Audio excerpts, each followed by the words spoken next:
Thank you, members. Please be seated.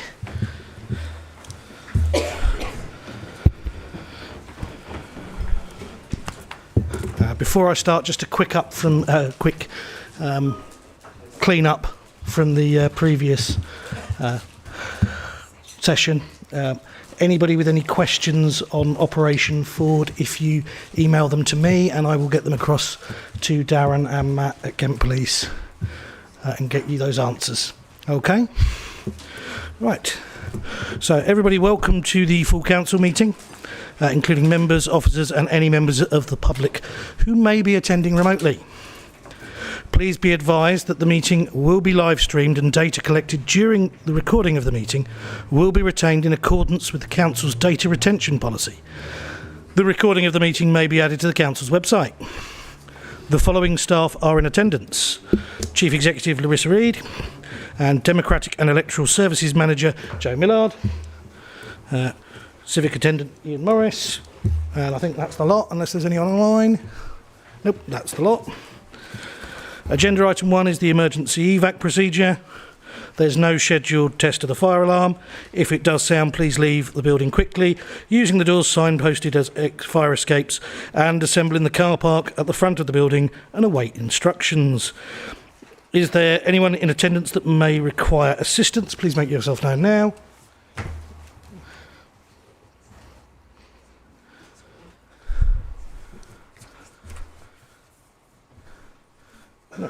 Lovely, thank you. Agenda item 2 is apologies for absence. I'll invite the Chief Exec to give apologies. Thank you, Mr Mayor. We've received apologies from Councillors Roger Clark, Simon Clark, Alex Eyre, Kieran Golding, Mark Last, Claire Martin, Julian Speed. Mark Last is online and unable to vote. Councillor Booth is also online. Have we received apologies, Councillor Bowen? Okay. And Mr Mayor, Councillor Booth as well. Are there any others, please? Nope. Wonderful. Agenda item 3 is minutes. Heads up on this one. There's a few sets of minutes here which need to be signed off from various urgent decisions committees. I'll give a list of the people that were there who can then vote on those particular minutes. So, do members approve the minutes of the full council meeting held on the 19th of February 2025, minute numbers 661 to 674, as a correct record? Wonderful. Our next set are minute numbers 241 to 244 from the 12th of August 2022. Councillors Baldock, Bonney, Jays and Neil were in attendance. Councillor Baldock. As I was at all of them, I'm happy to propose all of them. Wonderful stuff. So that's minute numbers 773 to 775, 41 to 43 from 22nd of May 2024, and minute number 523 to 527 from December 2024. We need somebody else that was present at all of those, really, to confirm. Yep. Wonderful. Thank you, Councillor Bonney. So we're all happy with those. Have we not got the minutes from the extraordinary meeting as well?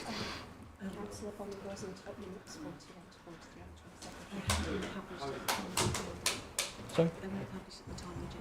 Okay. In which case, I just need somebody else for the... Councillor Bowen?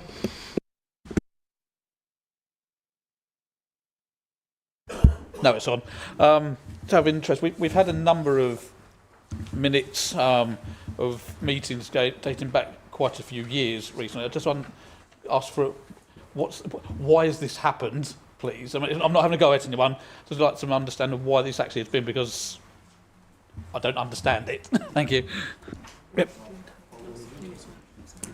I'll ask the Chief Exec to give that response. So we have to bind the minute books and send them off, and that hadn't happened due to COVID. We hadn't been doing that, so we've done that now, and that's why. Is that correct? Jo. Yeah, that's almost right. So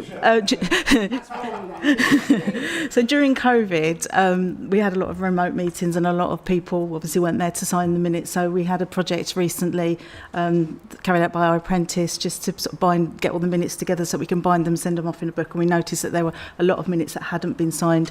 A lot of the time it was due to COVID, but sometimes during meetings they just are not signed. Thank you. i.e. the chair not having a pen. Councillor Gibson C. Thank you, Mr. Mayor. I was at the 22nd of May meeting, and I'm happy to second those minutes for Councillor Baldock. Wonderful. So if we're all agreed there, Councillor Jays. I think we need to amend one set. I think it's the 12th of August. Sorry, it says Kent Ingleton rather than Ken Ingleton.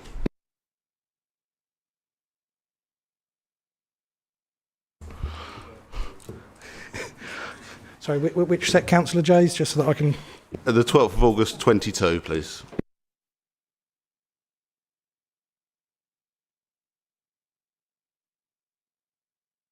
Okay, with that amendment, are we happy with all those sets of minutes to be signed off? Wonderful. I know what I'm going to be doing post this meeting. Signing some more minutes. Agenda item 4 is declarations of interests. Do any members have any declarations to declare? Wonderful. Agenda item 5 is the Mayor's announcements.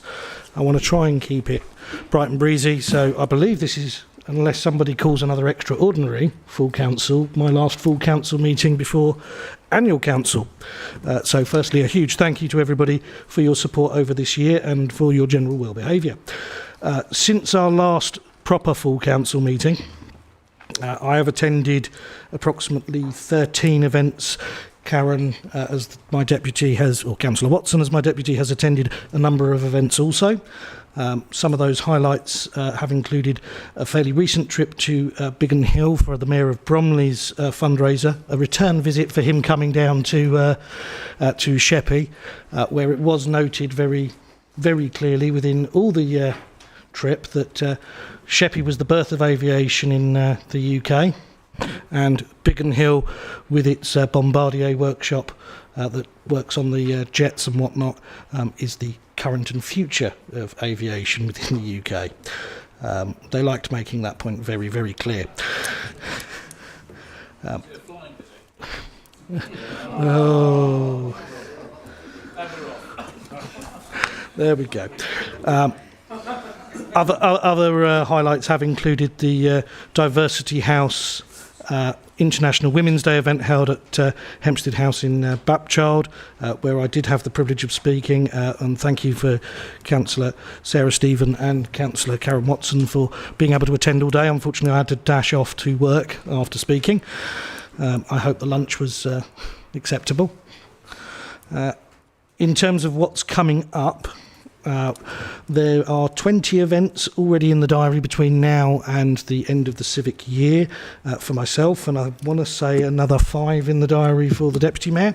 So it's not going to be time off for us during this next month or so. It's going to be a busy period in itself. Of those, there are a few events which I would highlight now. So obviously I have 2 events that I'm hosting myself, which is the Brenley Vineyard Tour with lunch on the 9th of April, and then one which everybody is invited to on the 19th of April, so the Easter Saturday. We have the Rugby Fun Day at Sheppey Rugby Club, where we've got Sittingbourne, Faversham and Sheppey Rugby Clubs coming together to form one joint women's team to play against another team from within the county for a Swale Trophy, which will be an annual event with a bit of luck coming up according to the 3 clubs, so quite pleased with that. There will be raffles, auctions and all sorts of bits of fun to do during the day, so please do pop along if you can. The other bit to point out is that the Chief Exec and Staff's cycle ride for the Mayor across to our lovely town of Ypres is coming up, and I'm sure they would very much welcome anyone who wants to sponsor them for this rather dangerous feat as far as I'm concerned. I'm afraid I won't be on a bicycle myself given previous back issues. Beyond that, I shall move ahead to our next item of business, which is item 6, questions submitted by public. There are no questions from the public. Again, I'll repeat my usual thing of don't forget to tell your public that they can ask questions. Agenda item 7, one question is questions submitted by members. We have one question submitted by member, and I ask Councillor Leanne Moore to put her question to the leader, and then I will invite his response and then see if there's a supplementary. So, Councillor Moore. Thank you, Mr. Mayor. So my question to the leader is, Eastern Sheppey received £15,274 and 83p of funding per 1,000 population between 2004 and 2021. This is substantially lower than the amount of funding per 1,000 across the South East, which is over 53,000, and again substantially lower than the amount of funding per 1,000 in Swale, which is £66,024.39p. The figures are even worse for other major funders. The total amount of grants issued from major grant funders per head in Eastern Sheppey was £2.13 in December 2023. The amount of funding per head across the more generally affluent South East was £946.85, and across Swale the figure was £537.97. These figures come from the Eastern Sheppey Community Hub business plan and was provided for by Oxford Consultants for Social Inclusion 2024, dealing with left behind neighbourhoods.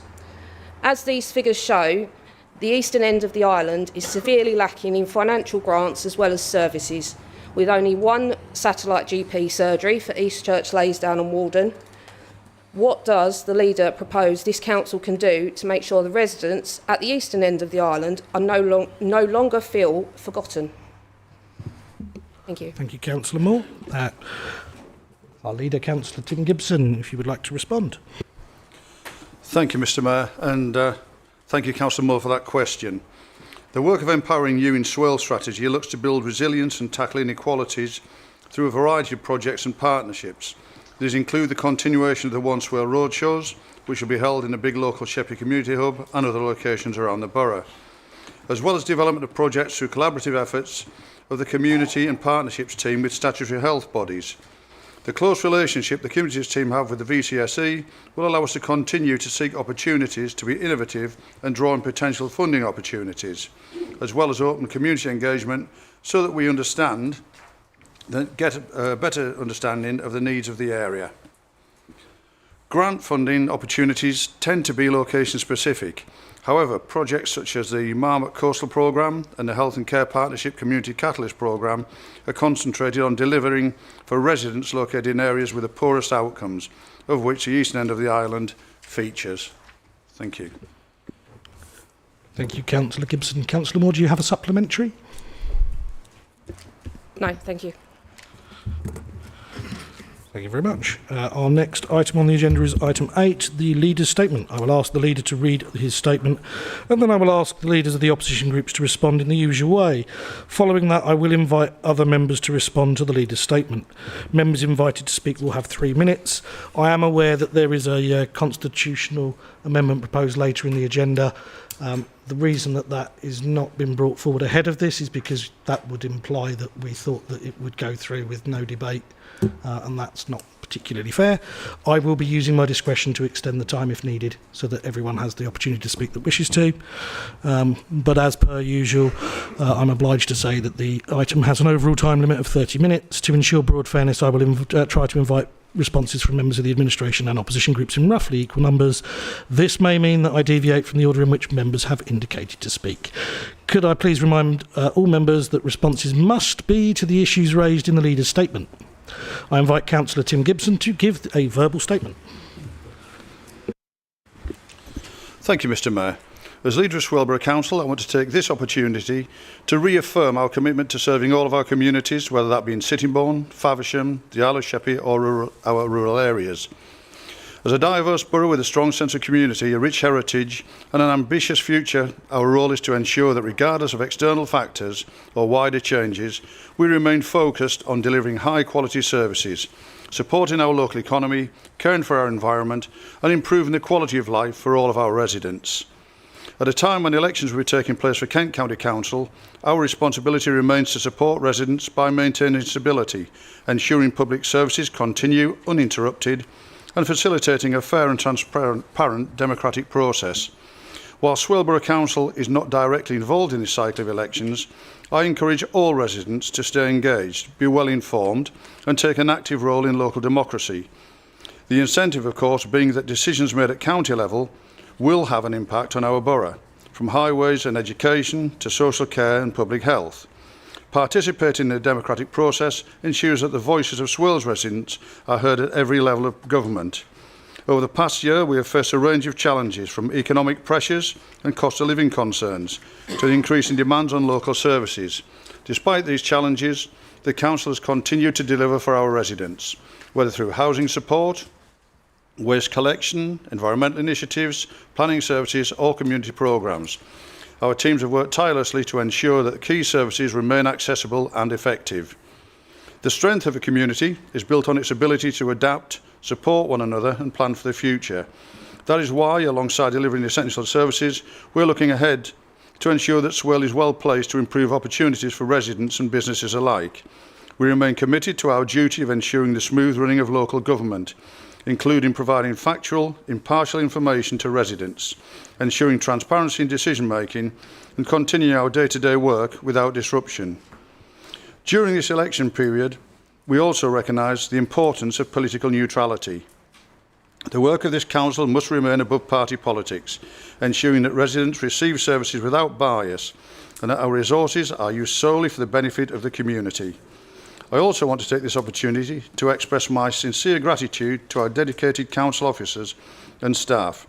Their professionalism, hard work and commitment ensure that Swale continues to function effectively, whether that's in frontline services, administrative support or strategic planning. Their efforts, often behind the scenes, keep our borough running smoothly, and I want to personally thank each and every one of them for that. I also want to acknowledge the incredible work of our community organisations, businesses, voluntary groups and volunteers. Their role in supporting residents, whether through social initiatives, business development or environmental projects, is vital. It is through collaboration between the Council and our local partners that we can continue to strengthen Swale as a place of opportunity and resilience. Regardless of the political landscape, what remains unchanged is a shared commitment to Swale and its future. This Council will continue to work in the best interests of our borough, ensuring that services remain accessible, that communities are supported, and that Swale remains a great place to live, work and visit. Thank you, Mr Mayor. Thank you, Councillor Gibson. I'll now invite Councillor Lloyd Bowen to give a response to the statement. Thank you, Mr Mayor, and I thank the leader for his statement.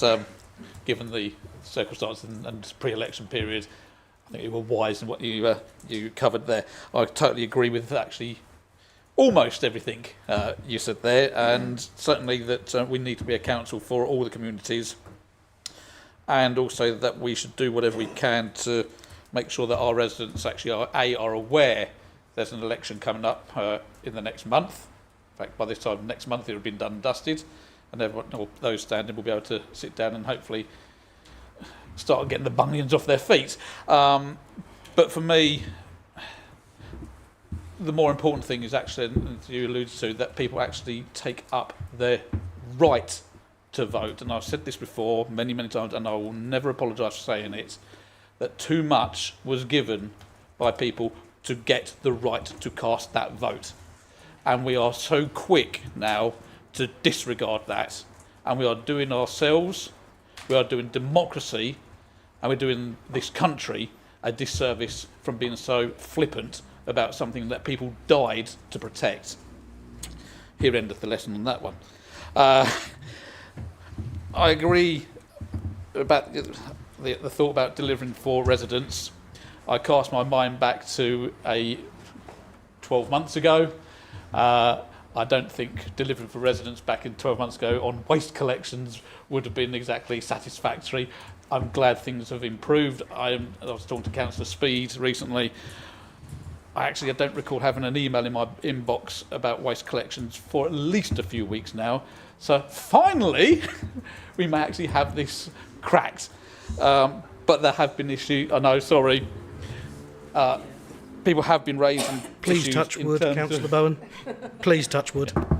or there, one or the other, on the brown bin collections, and I'm advising residents on that. I echo your thanks to the officers. I said it back over the years also when I was chair of scrutiny, and before that policy overview and policy development, etc. committees.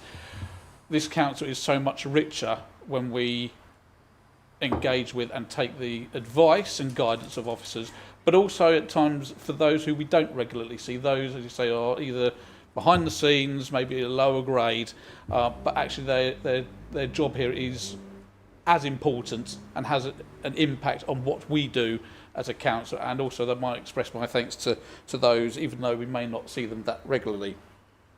And on the same vein, also the local organisations which need the support, any support which we can give them as a local authority in these very, very trying and difficult times. And they need to, if possible, not only survive, but if possible, flourish. Thank you, Mr. Mayor.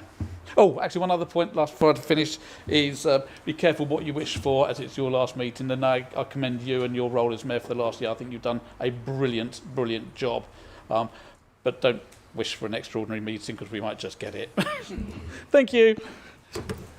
I concur with you. I do not wish for another extraordinary. Thank you very much. Councillor Mike Baldock. Thank you, Mr. Mayor, and may I also take the opportunity to congratulate you on your year in office and the work that you've done. It was noble of a leader not to take the opportunity in an election period to talk about the wonderful things this council have done. There is, of course, and I echo all the sentiments of thanks to our staff, and as Councillor Bowen said, the ones that we don't see on a regular basis, the ones that don't put their names to papers, but are working hard, and in many cases, must be really worried about what the future holds, as must all our staff, and we must think of them. It is, to me, sad, but we talk about turnout.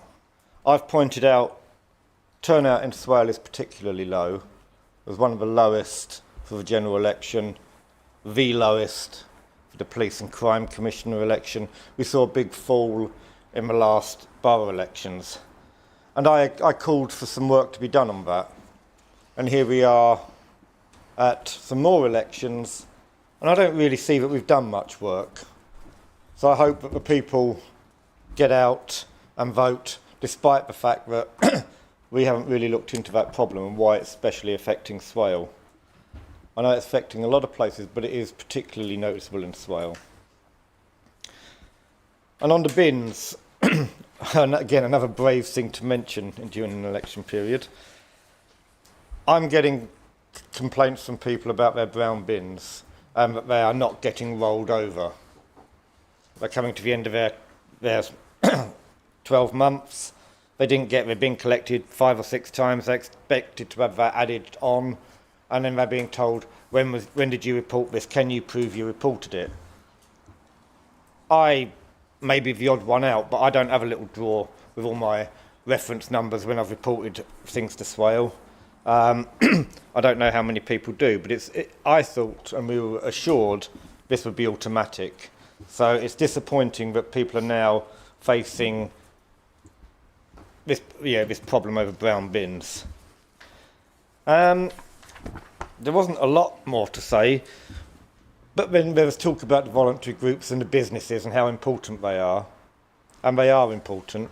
They're what make a borough vibrant. They're what help out people where we can't.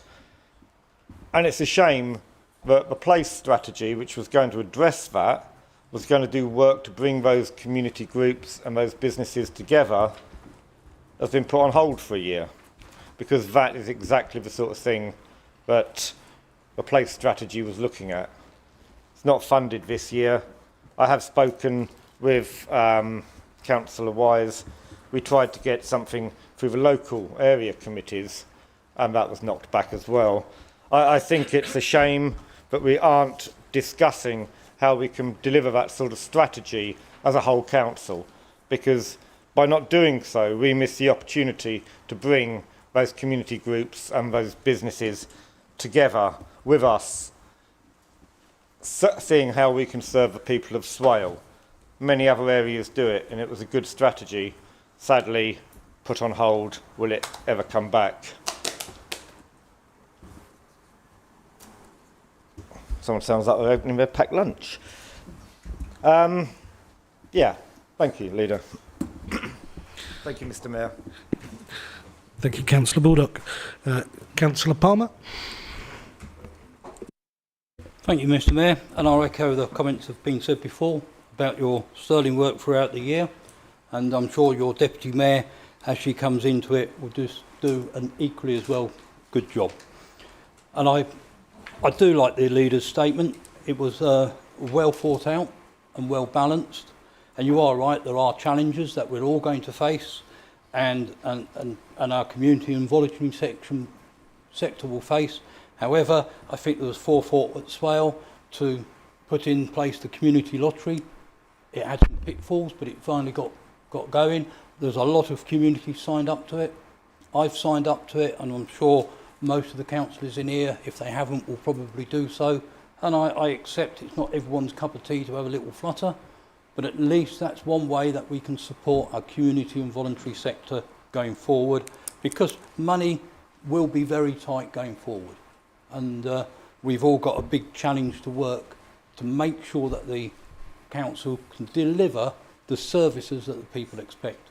And I think one of the best assets of the council is when we all work together, and we have an excellent team of officers who give us the support, write the reports and get the information that we require to make informed decisions. But thank you for the statement. It was much appreciated, and I'll leave it there, nice and short and sweet. Thank you. Thank you, Councillor Palmer. Chief Exec. Thank you, Mr. Mayor. Can I just declare an interest that I'm the licence holder of the local lottery? So just as it's been mentioned, I need to declare that. Thank you. Thank you, Chief. Other lotteries are available. Councillor Perkin. Sorry, Mr. Mayor, on that point, I'm not sure whether I should declare this as well. I'm the chairman of Tenham Village Hall, which is one of the charities which is hopefully going to benefit from it. Sorry. So I'm the chairman of Tenham Village Hall, which is one of the charities. So I don't know whether I should declare an interest, but I have. It's there. Thank you, Councillor. Councillor Perkin. Thank you. Thanks to the leader for his excellent summary of the work that has been happening within the borough.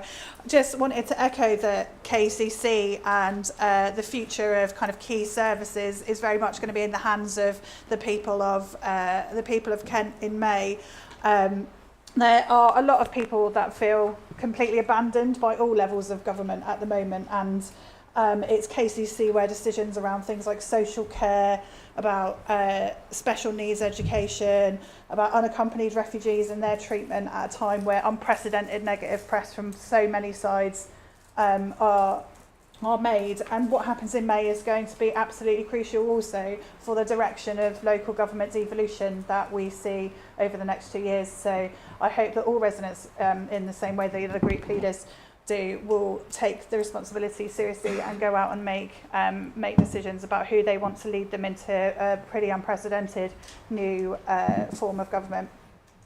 We absolutely have a key responsibility at Swale, as the leader said, to protect our community from external pressures in an economy where so many residents at the moment are just about scraping by or are actively sinking. So I'm hopeful that the Empowering You project that is on the table today will make a difference to that. On community groups, we shouldn't really need all of the community groups that we are so lucky to have. We are lucky to have them. They pick people up when life lets them down, but we shouldn't in 2025 be a community where so much voluntary work it keeps our communities together and looks after our most vulnerable people. recently, obviously, there has been additional funding and cuts to disabled people, and I know a lot of people are incredibly concerned about their personal independence payments, and that is something that as local councillors we will have to work with our community to support them through the changes that are going to happen, because it's not going to be easy for anybody. I echo the thanks to our excellent officers for the work that they have done for everybody, and also echo the thanks to Mr Mayor for his time in that position. But I think we are really at a kind of pivotal point in local government, and actually there is a lot riding on what happens in May. So may the force be with us, I suppose. Well, I didn't mean to say that just came out at the end. Councillor Lehman. Thank you, Mr Mayor. I'm going to be very brief because I'm finding it tricky to balance responding to your statement without veering into the political. Sorry, I'm to your statement, not the Mayor's statement. I think you did a really good job of saying quite a lot without saying very much, so well done for that. I'd like to echo the comments made by other group leaders in thanking all of the staff who've worked so hard to keep the council running over the past 12 months. And also thank you, Mr Mayor, for your fair and balanced chairmanship, or is it mayormanship, over the past year. And thank you to Councillor Birkin for an excellent response to the leader's speech, which said a lot of things which I thought I should have said. But well done. Thank you. Bye.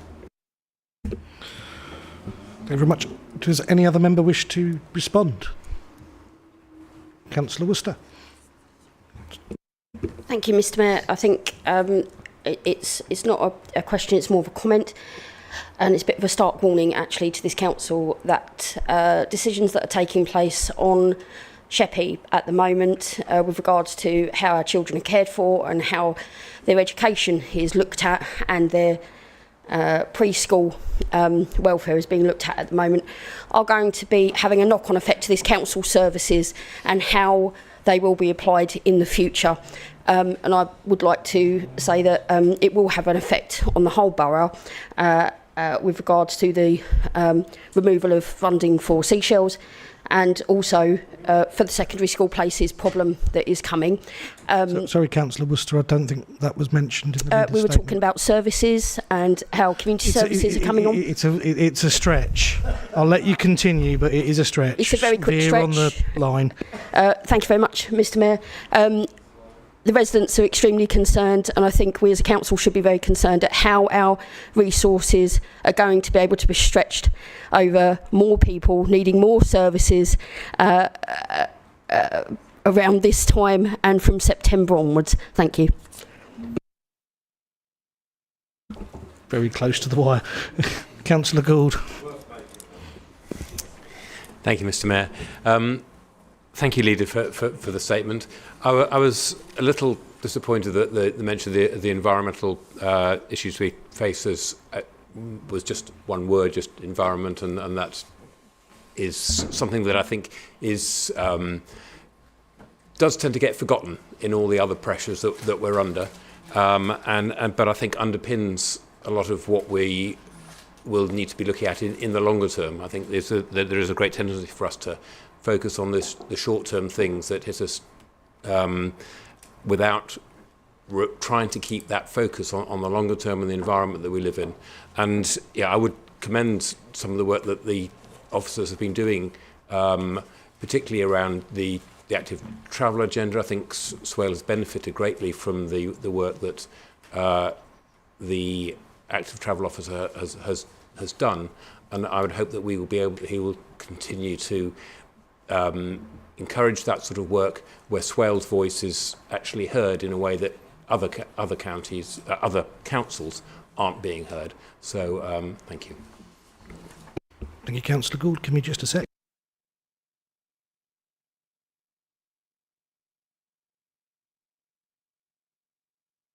I'll just correct you and say she.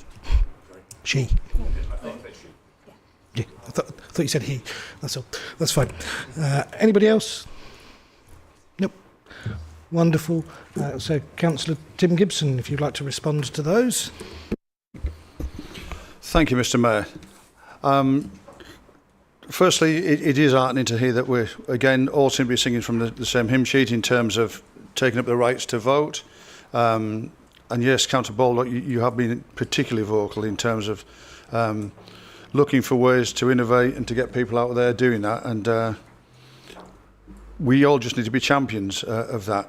I don't know what the answer is. I really don't. Because I think people are just generally turned off at the minute by politics and politicians at all levels. And sometimes perhaps we need to take a long, hard look at ourselves and see if we own any part of that. In terms of the bins, that's something we can have a little look at outside of this forum and see what's happening there.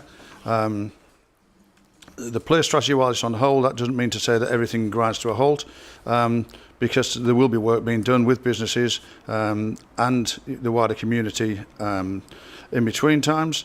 I note Councillor Palmer's mention of the community lottery and the importance of the community and voluntary sector, but equally I note Councillor Perkins' assertions that we shouldn't, in this day and age, can we believe in 2025 still relying on food banks and the like to keep people afloat. It just seems absolutely perverse. Councillor Worcester, I think the Mayor said you were maybe just stretching it a little bit, but I think I would have been a little bit more stronger and robust in my my view there. But there you go, Mr. Mayor. And Councillor Gold, you said about the kind of passing mention that the environment got, but it actually got mentioned right at the outset as one of 4 items. When I say we remain focused on delivering high quality services, supporting our local economy and caring for our environment. And then, lo and behold, on the very next page, challenges as councillors continue to deliver for our residents, whether through housing support, waste collection or environmental initiatives. So you did get actually more than one mention there, just to confirm. Okay, Mr. Mayor, there only remains one final thing for me to say, and as I'm the last speaker on this, I would personally like to thank you, to show my gratitude for the manner in which you've conducted the business of this council for the last year, with dignity, with respect, with aplomb, with frustrations at times, but then that's the nature of the beast. And I wish you all the best for the future as you're standing down, and I'm absolutely... Time, Councillor. I'm absolutely certain that your wise words will be there in support of our potential mayor for next year, Councillor Karen Watson. Thank you. Thank you, Councillor Gibson. Our next item is agenda item 9, the motion on free car parks on the Isle of Sheppey. Now, I just want to do a quick confirmation of something with officers before I continue.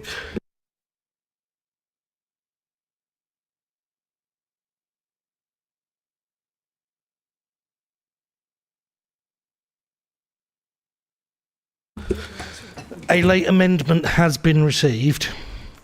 I have accepted it because I believe that it may lead to a more collegiate response from the council and enable more to support. I've asked for a paper copy to be distributed. This amendment does come from Councillors Lehman and is it seconded by Councillor Gibson or Perkin? Thank you. We'll get one last.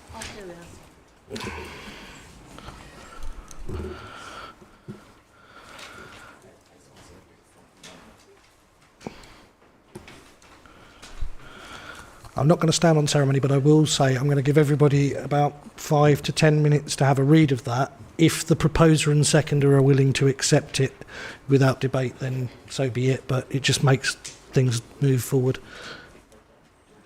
If they don't, then we go to the normal procedures. I just figured it's probably a sensible way to go ahead. So we'll reconvene. Thank you, Mr. Mayor.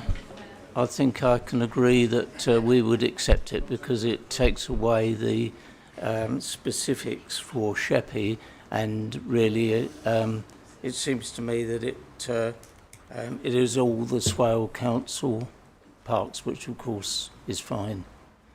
Right, okay. So, and secondly, do you agree to accept that one? Yes, I do, Mr. Mayor. Thank you. There we go. So the substantive is going to be the tabled one that you've just got.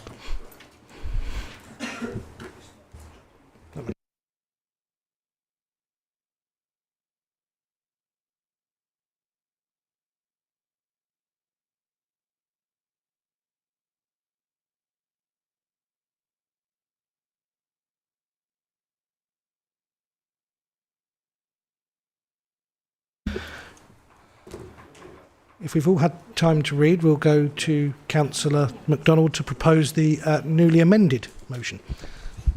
Yes, thank you, Mr. Mayor. Yes, I agree this, that as it applies to all of Swale, the whole thing is that it, I think to a certain extent there was a misunderstanding. We're not asking for a decision now. It has to go to the relevant committee, and we're very happy with that, because that's where it should be debated and decided.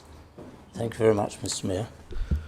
Thank you, Councillor MacDonald. Councillor Palmer, I invite you to second. Would you like to speak now or reserve? I'll second and reserve my right. I just wondered if it's worth reading out the actual motion, because if people are online, they won't be able to see the piece of paper. Yep, I'll do my best to read the text. So the newly amended motion reads as follows. It is proposed that Swale Borough Council offer its free car parks across the borough to the relevant parish and town councils through the appropriate committee and council procedures. Parish and town councils are best placed to decide what is in the best interests of the people they serve for these car parks going forward. Council refers this issue to the relevant service committee for exploration and ultimately decision. Following devolution, it is likely fewer councillors will be representing the Swale area, and a repeat of the proposal for charging at these car parks will raise its head again, and the outcome may not ally with the wishes of the people of Swale. It is hoped that all members can support the motion. That is the motion that has been proposed by Councillor MacDonald, seconded by Councillor Palmer, following acceptance of the amendment that was proposed by Councillor Lehman and Councillor Charles Gibson. I've got Councillor Baldock. Motion of order, Mr. Mayor. This has got to go to a committee. I think there is strong support for this to go to a committee. I'd like to move that we move to the vote.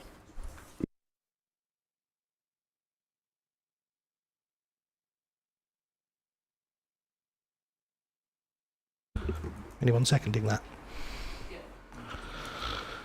Councillor Bonney has seconded, so we go to Councillor... I'm assuming we agree.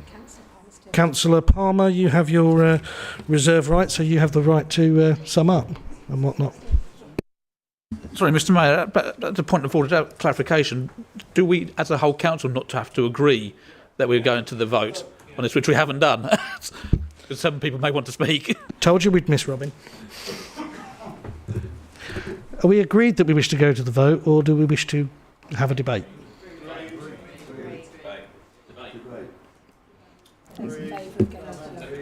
Sorry?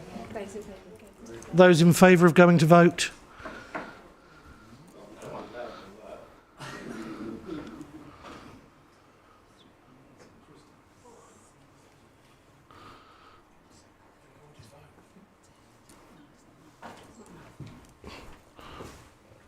Those are, even if it's not enough. Sorry? Yeah, those against. Those against?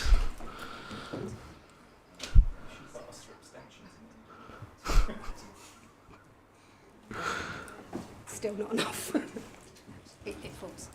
So the motion to move to the vote has fallen. We can go to debate. So the next person... Mr. Mayor, can I propose a motion without notice? What's the motion without notice? So you'd like it's to propose? under 3.1.15.4 to refer this to the appropriate body, whichever committee that be. I'm going to turn to the Chief Exec because I'm pretty certain that's what the motion does anyway. That is exactly what the motion does. So I think it's up to Mr. Mayor whether he accepts that. But my advice to Mr Mayor would be, as it does that, it's up to you whether you accept it. But if it goes to the relevant committee, then there is no debate.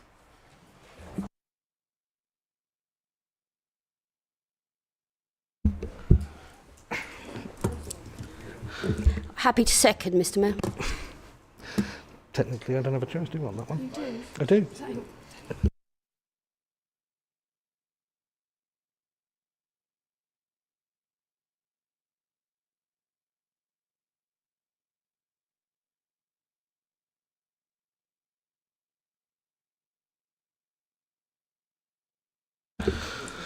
There we go. Following advice. I'm not going to accept that, given that the motion does that, and given that we've literally just had a request to go straight to vote, which the majority of council voted against. So if I accept that, I'm going against the will of council, which seems a bit out of order. Buggers. You're just trying it on for me today, aren't you? Right, I had Councillor Whiting next. Was I first, Mr Mayor? Thank you very much. I'm very much in favour of this. I hope other members are too, and I think it's right that it pushes through to the relevant committee. I think the amendment's a good amendment because it does then involve the whole of Swale, and we do have free car parks in other parishes, and I think, and I said it in this chamber before, as devolution takes hold, the parishes and the town councils will be the local voice for many people in the borough, and it's really quite important, I think, therefore, that that they are the ones that look after these assets and ensure that they're there for the public to use in their own locations. And there's one exception, of course, I'm aware of, because it falls in my ward at Halfway. There's a free car park there. We haven't yet got a parish council, but if you'd like to go online, there is a petition you can sign if you live in Halfway to get that governance review through. And I'm looking forward to that. So hopefully in the future there will be a parish council in Halfway to take on that car park. But I dare say the committee will have to look at that particular issue, and there may be others in the borough. They'll have to look at those particular issues and work out how that's going to be taken forward. But I hope members will support this. Thank you, Mr Mayor. Thank you, Councillor Whiting, for the petition plug in particular there. I will just point out, before I go to Councillor Bowen and Councillor Nundy and Councillor Kavanagh, that the think tank reform, not to be confused with the political party reform UK, does have a paper which may be of benefit to you to have a look at. Speak to Councillor Gibson, Charles. I think he's got the link. There we go. So, Councillor Bowen. Thank you, Mr Mayor. I'll be very, very quick. Actually, it's following up from Councillor Whiting made the point. And I'll be supporting this. I think the revised motion ticks the boxes because it feels like this subject, and others may want to comment on it later, it feels a bit like a boomerang on this subject that just keeps coming back when we don't really want it to keep coming back. This will hopefully deal with it one more and a final time. But there is certainly at least one car park, not 100, or maybe about 200 yards away from this very building. Very, very small. Granted, that is free within Sittingbourne. But there is no town or parish council within Sittingbourne. So as part of this, it cannot just be assumed that to the relevant parish and town councils, the committees also need to think about, as Councillor Whiting said, the implication of those actually which are not covered by town and parish councils. But I'll be happy to vote for it when we get to that point. Mr Mayor, thank you. Thank you, Councillor Bowen. I now have Councillor Nundy. Thank you, Mr Mayor. Absolutely support this motion. Certainly for the car parks on the island, there was a petition that was submitted to keep them free, so I think there's definitely already a mandate to do that. I would just like some clarification around the community asset transfer policy as it currently stands. So could the Chief Exec just give an update as to whether or not it would automatically go to a service committee for a community asset transfer to be done? Would that go to the Community and Leisure Committee at the moment if Parish Council put in an expression of interest to have a community asset transfer and they'd gone through all the paperwork? Would that actually have to go to the committee in the first place, ordinarily?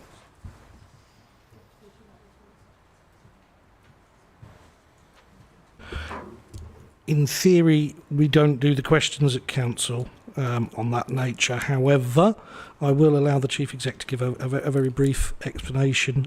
My understanding would be that, based on this motion, it's got to go to the Community Committee to discuss the car parks in general first anyway, but we'll let the Chief Exec clarify. As Mr Mayor has said, that is right. If this goes through, it will go anyway, but our usual community asset transfer policy, if it meets the requirements of that policy, then it would go through that usual route anyway. But this is if you like, this is us, this notice of motion is us offering, whereas the community asset transfer is the community asking. Thank you for clarification. Councillor Nundy. Councillor Kavanagh. Thank you, Mr Mayor, and you've been an excellent mayor, thank you. Firstly, I'd like to say I have no objections in principle regarding the subject of this motion. However, I wish to remind everyone that Swale Borough Council has been for some months strongly encouraging parish and town councils to approach SBC regarding taking on pieces of SBC land that they might be interested in under community asset transfer. This has been presented to area committees and directly with parish and no doubt town councils. In my experience, parish councils have then been considering carefully all the implications of taking on land under such a transfer, e.g. playgrounds. This will, for instance, involve extra costs for maintenance, improvements, dealing with cleaning, possible fly tipping, etc., and will also result in extra time required from the parish or town council to manage it. So a parish or town council would need to decide whether taking on a site would be the right decision for them. I assume that this motion is suggesting that town councils or parish councils consider whether they would wish to take these car parks on. Might they have already declared an interest? My understanding is that the parish or town councils approach Swale if interested, and then after discussions a report would go to, I assume, Economy and Property Committee for consideration or noting. So I assume this process has already been happening. Thank you. Thank you, Councillor Kavanagh. Councillor Hunt. Thanks. I will be supporting this, but I'm pleased it's going to committees. I think there's a lot more discussions that need to be had on it. But it would be good just to hear from the proposal, the seconder, what the intentions were. I assume this is to try and keep them free. Personally, if I was on a parish council, I'd be absolutely mad to take them on. They're going to start costing them money, as has just been said. And I think we need to, if it is to make sure that they try and be being kept to be free, we need to make sure that when it goes through the processes that there's something put in there to ensure that that does happen. Because quite easily I can see parish councils taking these car parks on, realising that there's costs involved and having to put charges in place, exactly what the council has been doing here. With all of these things, I think trying to push things onto parish councils to save us money, at the end of the day, residents are still going to be paying for it in some way or another, and we do need to be careful. So what the intentions are will just be good to know in this public forum, so everybody knows, and look forward to the process going through and more discussion on it. Thank you, Councillor Hunt. Councillor Charles Gibson. Thank you, Mr Mayor. I'd just echo those comments from Councillor Kavanagh and Councillor Hunt about caution from parish councils, and that this is the start of a process and a conversation, and it is right that they are approached with that frugal caution that would be appropriate. But it would have been remiss of me to pass up an opportunity on this topic to stand up and celebrate our glorious conversion to parking equity in this chamber for the first time in many, many months. So thank you all for that, Mr Mayor. Thank you, Councillor Gibson. I would then get Councillor Noy. Thank you, Mayor. Yeah, well, in theory, I do support this motion, the idea of offering the car parks. I would actually like to know where the motion is coming from. Being involved with Laysdown and Queenborough Town Council, we've heard nothing about this. Now, Queenborough has 2 of these car parks in it. So were parishes approached? Were they asked, would you be interested before this motion came about? Has anybody been talked to at all? Because we haven't heard anything. Or is this kind of a roundabout way of trying to get rid of assets and putting expenses and responsibilities onto parish councils? So yes, I do support the idea of offering the car parks, but I would kind of like to know where this came from. Thank you. Councillor Lehman.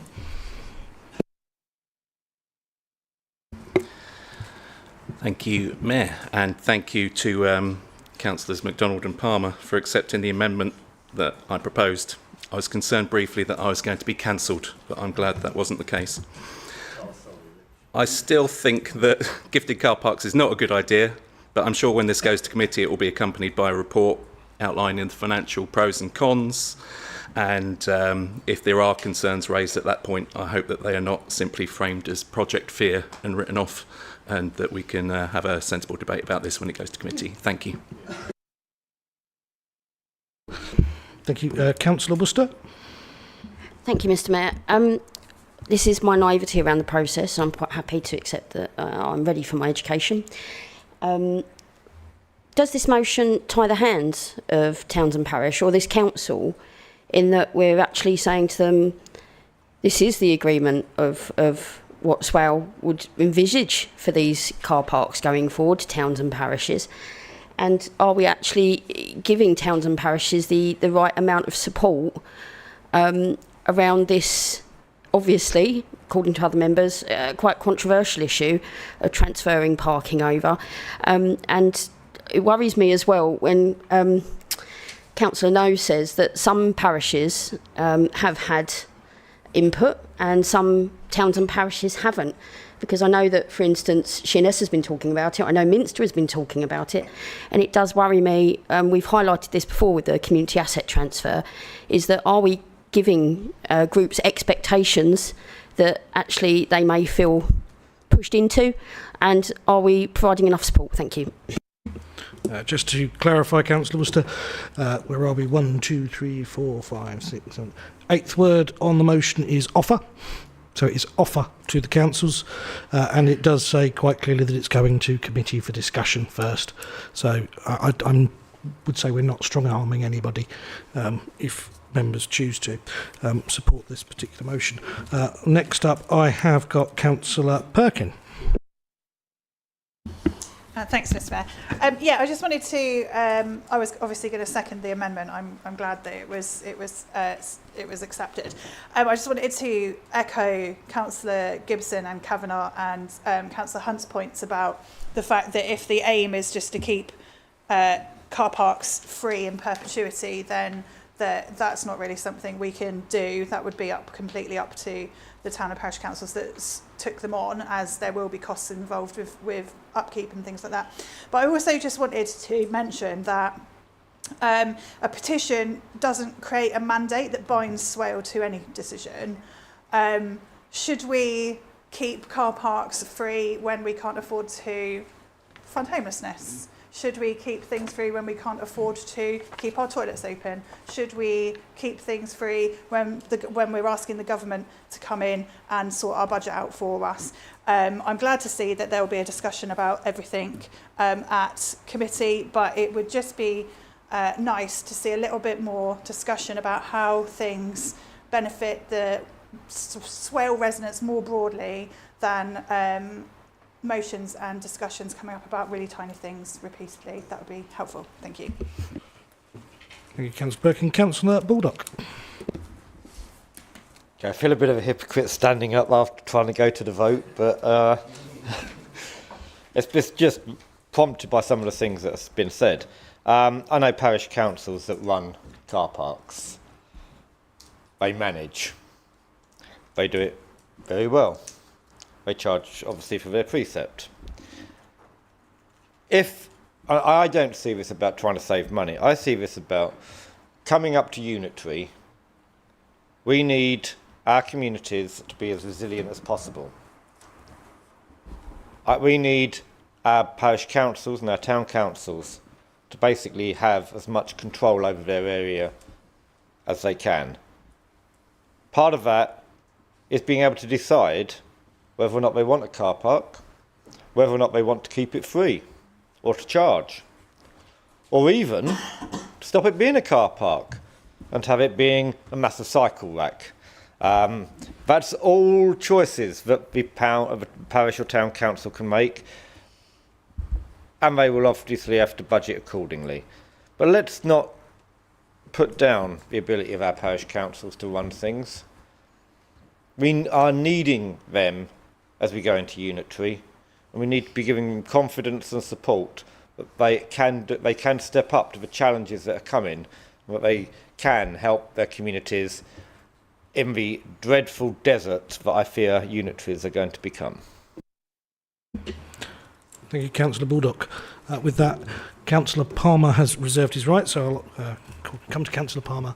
I'll be very brief, and I think the proposal is quite sound. It's to refer it to the relevant committee.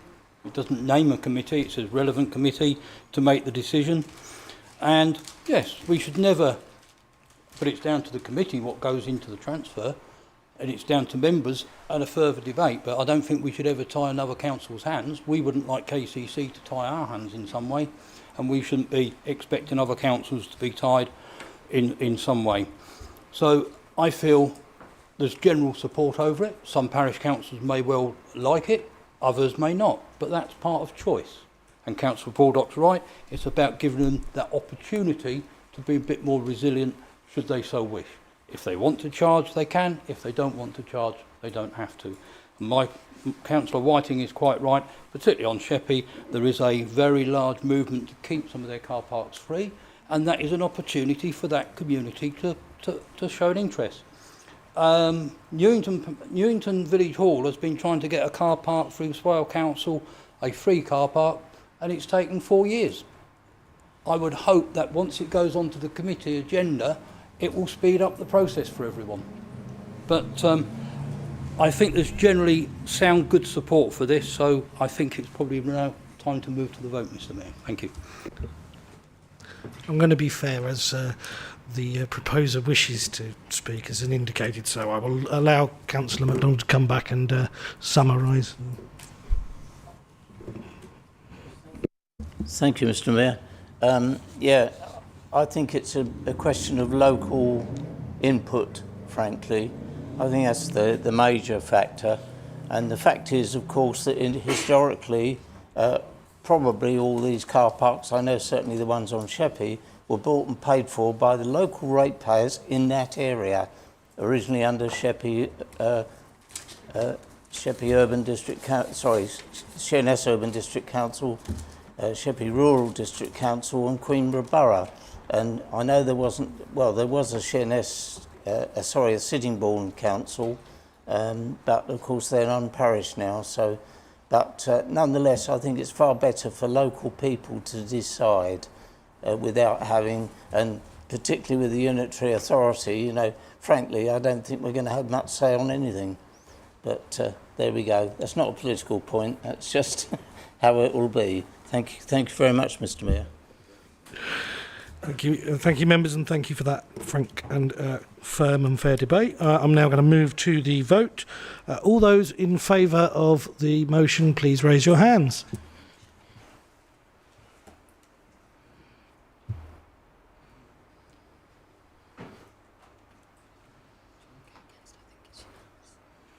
I'm just going to ask anyone against? Any abstentions? Excellent. We can say that that is unanimous, members.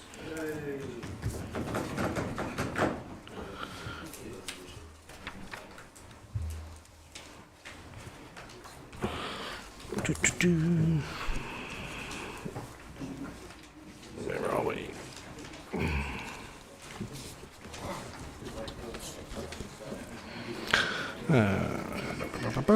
We're now going to go to item 10, members, which is the Empowering You in Swale Community Development Strategy 2024 to 2027. I invite the Vice Chair of the Community and Leisure Committee, Councillor Elliot Jays, to speak and propose the recommendations.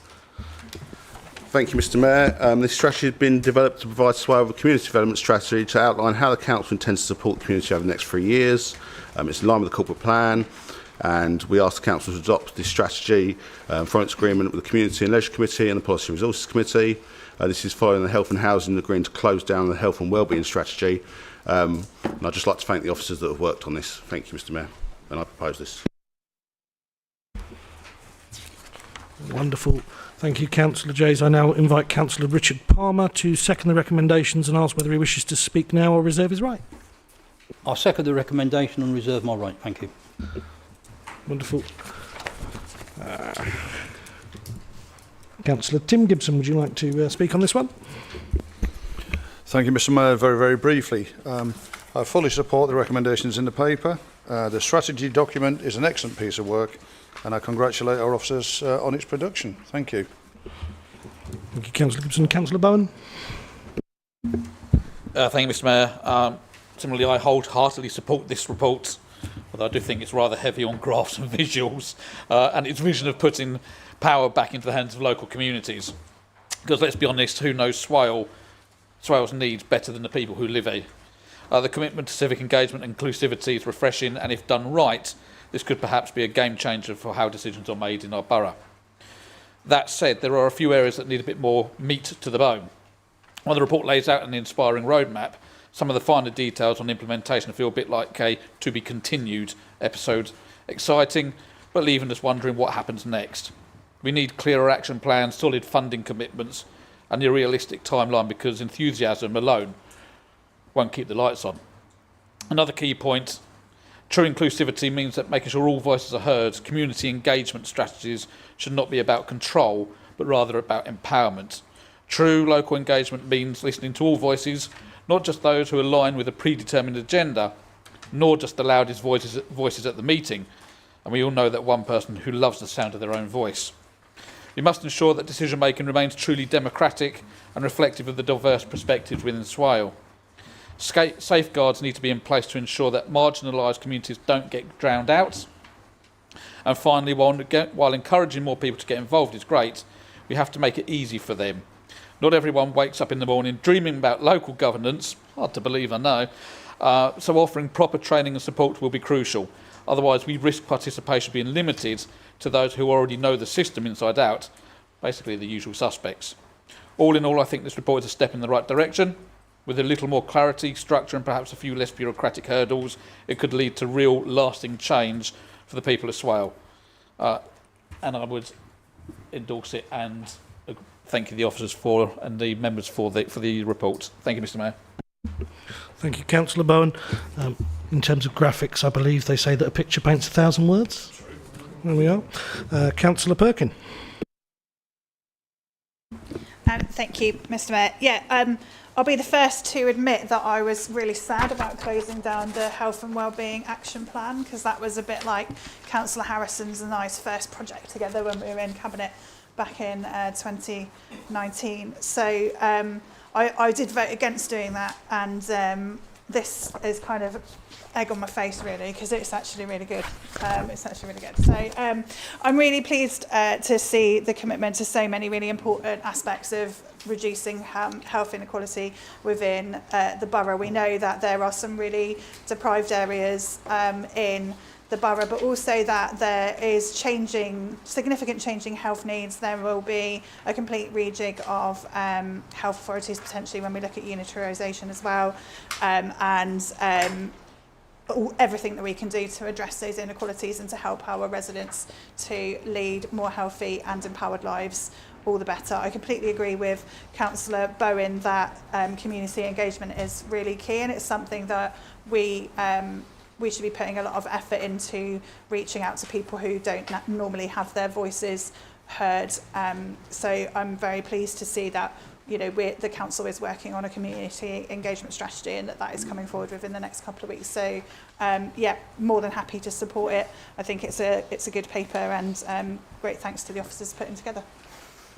Thank you, Councillor Perkin. Councillor Lehman. Thank you, Mr Mayor. I think this is a great piece of work. I'd like to thank everyone who was involved in putting it together, and I'm not going to keep us any longer. Thank you. Lovely stuff. Would anybody else like to comment on the paper? You, Councillor Palmer, as you reserved your right, would you like to fire away? Thank you, Mr Mayor. Yep, I agree with Councillor Bowen. I think sometimes the engagement is a little bit lacking. If we can improve that, but I think we're all borough councillors and we all get out into our communities, and maybe we should try to address things where there's lack of communication or engagement with some of the policies and strategies. But thank you all for the hard work, particularly the working group and the officers who compiled and put the report together. And it went through P&R, well, it went through Community and Leisure Committee first and P&R, and I'm quite happy that we now, unless the proposer wants to say something, I'm quite happy, and I think everything that's been said is very positive. Thank you. Thank you, Councillor Palmer. Councillor Jays? Thank you, Chair. It's a shame Councillor Bowen didn't bring his concerns to the Community and Leisure Committee or even the Policy and Resources Committee. His comments could have been incorporated into this document, and I note his group voted unanimously for it at both meetings. Thank you, Councillor Jays. Members, I ask those in attendance to state your vote through a show of hands. All those in favour of accepting the recommendations, please raise your hands clearly. It might be quicker to say anybody against? Any abstentions? That is unanimous.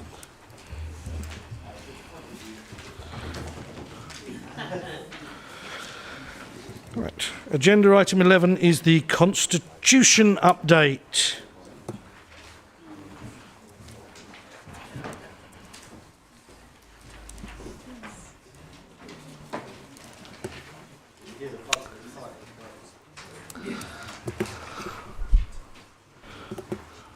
One meeting, please, Council, one meeting. So, Constitution update. I'll invite the leader to speak and propose the recommendations, please. Thank you, Mr Mayor. And I heard that Councillor Baldock's comment there, and it can be quite a riveting read, having sat through many, many minutes and hours of the Constitutional Working Group. So, the report we have in front of us is to approve the amendments at Appendix 1 and authorise a monitoring officer to incorporate the amendments into the Constitution. The report introduces a number of changes to the Constitution to correct errors, provide clarity and generally improve the document. The report is asking the Council to improve the amendments and authorise a monitoring officer to incorporate those amendments into the Constitution. Thank you, Mr Mayor. Thank you, Councillor. Tim Gibson. I'll invite the Deputy Leader to second the recommendation and ask whether he wishes to speak now or reserve his right. Councillor Wise. Thank you, Mr Mayor. I am happy to second the recommendations and I reserve my right. Thank you. Lovely, thank you. Councillor Bowen. Thank you, Mr Mayor. I'll also be very, very quick. I totally support these as I did through the CWG and P&R. It's tidying up a couple of anomalies and procedure in terms of timing, particularly on the leader statement going forward, which was was going to be problematic long term. Having said that, I think that these changes also strengthen our ability to address pressing issues effectively. But there are still more that needs to come forward, and it will be. I know it is as dull as dishwater at times, but the Constitution is what guides us. It's what almost binds. God, I'm going into Star Wars as well. Sorry about the Force, but it's what drives us forward and how we operate. So it's something which is a live document, and we need to keep that going. And there'll be no doubt a lot of further changes as we progress. Thank you, Mr Mayor. Thank you, Councillor Bowen. Not everything can be left to an unwritten constitution and based on precedent and tradition. Sometimes it actually has to be written down. Councillor Baldock. Thank you, Mr Mayor. As the chair of the Constitution Working Group, I think it's really sad that they aren't online, because I think they'd have really massive audiences. They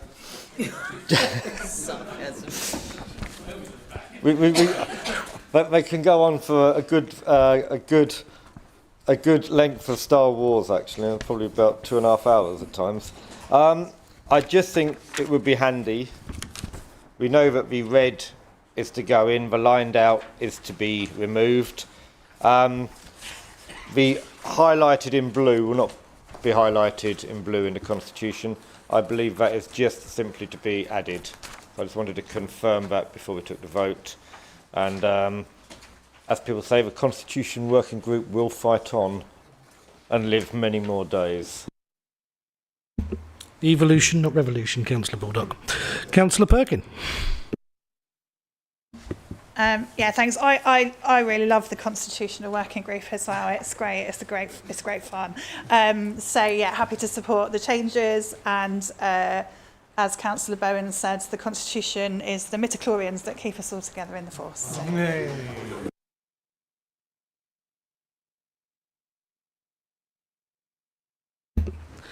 Where's Sarek to give me a mind meld? Councillor Palmer, you're up. No, I'm quite happy with what's been recommended, and I don't think I've got anything further to add. Thank you. Lovely, thank you very much, Councillor Palmer. Councillor Lehman, would you like to? Thank you, Mr. Mayor. This was debated at length last week, and I don't think it needs to be debated any longer. I'd just like to respond to Councillor Baldock's pointing out of the text in blue. I believe that was a proposal that was made and agreed at P&R last week, and I feel, just to make a comment for the sake of making a comment, that we do need on the next agenda for this group to decide whether it's called Constitution Working Group or Constitutional Working Group, because it's referred to as both in many papers, and it would be good if it had one name. Thank you. Is that a proposed amendment to refer that to the Constitutional Working Group? Or the Constitution Working Group? Anyone seconding that? I don't hear a seconder, I'm afraid. Right. I'll open up the debate to members. Anyone else wish to speak on this? No. So we are coming back to Councillor Wise, who reserved his right. Thank you, Mr. Mayor, and I'm obviously missing out by not attending these meetings, but I'm more than happy that I don't have to attend those, because I think everyone's clearly enjoying them all so much that they should carry on doing them. And yes, the Constitution is an evolving document, so we'll get these amendments from time to time, so very happy to second them. Thank you. And Councillor Gibson, do you wish to sum up? Thank you, Mr. Mayor. That's on its way. Yeah, I've got to say that the Constitutional Working Group, when I attended first on the behest of one Roger Truelove, formerly of these shores, and I thought he sent me on an anaesthetism course, to be honest. But it can be quite mine. I mean, but it can be quite satisfying in another way. So, no further to say except to recommend this for approval. Thank you. Yeah, I remember that press gang from Alderman Truelove too. Right, members, all those in favour, please raise your hands. I think it's going to be quicker again if I say anyone against. And any abstentions? Again, that's unanimous. Excellent, members. I'm assuming you're agreeing with that unanimously. Yeah, excellent. Where are we time-wise? At this point, members, I think it's probably wise that we take 10 minutes just to go and cool off a bit. I'm getting a bit warm myself, so I will see you all back here at 8:30. 8:30. Thank you.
And once again, be seated, members.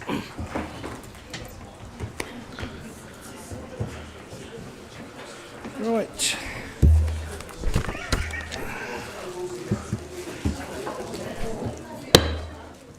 Thank you. Right, we're on to agenda item 12, changes to the committee structure. I invite the leader to speak and propose the recommendations. Thank you, Mr Mayor. So the purpose of the report is to set out the changes to the committee system proposed by P&R Committee on the 26th of March this year.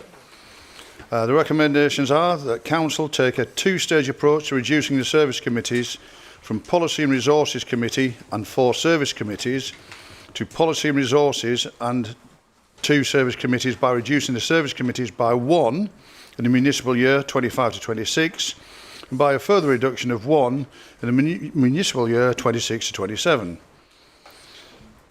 The second recommendation is to achieve this by amalgamation of Health and Housing Committee and Community and Leisure Committee from municipal year 25 to 26. And the third recommendation is to agree that the Chief Executive undertakes a full review of the effectiveness of area committees, working with area committees, parish councils and the public, and report back to the Policy and Resources Committee in the municipal year 25-26. Thank you, Mr Mayor. Thank you, Councillor Gibson. I'll invite the Deputy Leader to second the recommendations and asks whether he wishes to reserve his right or speak now. Thank you, Mr Mayor. I second the recommendations and I reserve my right. Thank you. Lovely. Councillor Bowen, do you wish to speak? Thank you, Mr Mayor. Briefly on this because it has been around the block, so I listened in at P&R last week. That was an experience. I generally support this proposal, and it's one of those, always, you're never sure what's going to happen, but actually weighing it up. There are pros and cons to both sides. I get that. On the balance of it, I think it is actually a wise proposal. We have said in the past that in terms of the survey and feedback, which we have, as members have said, that demands on our councillor at time is increasing. So we need to look at how we can work on that. The peer review said we've got too many committees, we need to reduce that or do something about that, and this is the result of, I think, both of those. I welcome the point 3 about the area committees. My personal view is, and that is as I said, mentioned at P&R, I have strong views on the area committees. I don't believe they are working. So I welcome the review of that going forward. One area that, as I say, about councillors' time and the reduction in the committees could result in the increase of working groups. What we don't want to get into is a position where we have a fewer committees, but actually the makeup of those committees it almost becomes like a mini cabinet where only certain of reduced number of councillors who sit on the committees actually get involved, and that actually would end up excluding a lot of members. So I can foresee that as part of this there'll be a fair number of potentially working groups, not subcommittees, but working groups. And looking at the Constitution earlier, that's where other members will also be able to get involved, because the working groups do not need to be made up of committee members. So actually there is still the opportunity for members to still get involved, but on a much more, I think, manageable basis by actually reducing over a period of time the number of committees. Whether it will work, time will tell. But I think that on the probability levels or the scale, I think it is the right decision. So I will be voting for this. Thank you, Mr. Mayor. Thank you, Councillor Bowen. We now come to Councillor Baldock. Thank you, Mr. Mayor. 3 minutes is woefully short to discuss this. This should have gone through proper discussion and consideration way before this comes to full council. Basically, what we are seeing here is a stagnant council. It isn't doing very much, hasn't got a proper vision. This is like basically starting to put the concrete over the stagnant pond. It increases power in the hands of a few, not the many. And it is frankly disappointing that the main opposition group is going along with this. It shows a lack of vision and wanting to get involved on their part as well. Because, let's face it, 3 committees is 45 members. Not everybody will be on a committee. Yes, anybody can be on a working group, but experience has shown that working groups can come up with things that their committee doesn't like. So if we're going to have all these non-committee members sitting on the working groups, heaven forbid that the committee then thinks, oh, well, you barked up the wrong tree. We're not going to accept your working group recommendations. But actually, we're going to throw a few new ideas in, which is exactly what happened with number 2. Recommendation 2, last minute at P&R. Oh, perhaps we should do this with the amalgamation of health and housing and community and leisure. There are elements of those overlaps which don't easily fall into these amalgamations. This council just makes things up on the hoof. That's effectively what happened at P&R. Proper discussions need to be made. Proper, considerations before you do things like this. This is a very retrograde step for a council that is probably not going to be here in 3 years' time. We need to be winding this council down and making sure we get the best for our communities. We need to be building up as much resilience as possible so that they are able to fight for themselves in the unitary world. That's a lot of work that involves a lot of people. We all need to be involved in that as much as possible. This reduces participation. Recommendation 2 was actually recommended against at P&R because of the void that the committee will potentially be in during its year in limbo. And Councillor Perkins said, if you're going to do it, do it. This stepped approach, well, it's the worst of all worlds. And I do agree with number... Councillor. Yeah, I agree with number 3.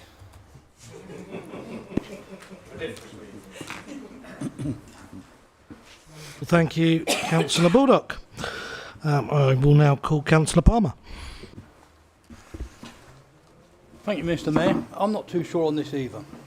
I think when it says we're going to take a 2-stage approach, why are we taking a 2-stage approach? Because if we don't need those committees, why don't we just do it in 1 stage? It seems to be a bit of trial and error. But when you try trial and error, we might get more errors that we didn't intend.